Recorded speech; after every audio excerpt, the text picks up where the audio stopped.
Number 1، اللہ تعالیٰ کا شکر، اس سے آپ کی نعمتوں میں اضافہ ہوگا، کیونکہ اللہ تعالیٰ کا فرمان ہے لَإِن شَكَرْتُمْ لَأَزِيدَنَّكُمْ، اگر تم شکر کرو گے تو میں تمہیں اور دوں گا۔ نمبر 2، اللہ تعالیٰ کا ذکر، اس سے اللہ تعالیٰ آپ کو یاد رکھے گا۔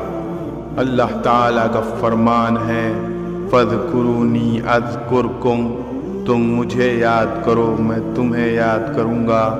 نمبر 3، دعا، اس لیے کہ دعا کا قبول کرنے والا اللہ تعالیٰ ہی ہے۔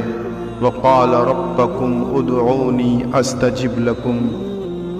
نمبر 4، استغفار، اس لیے کہ یہ اللہ کے عذاب سے نجات کا ذریعہ ہے۔ ما کان اللہ معذبہم وہم یستغفرون، اللہ تعالیٰ ان کو عذاب دینے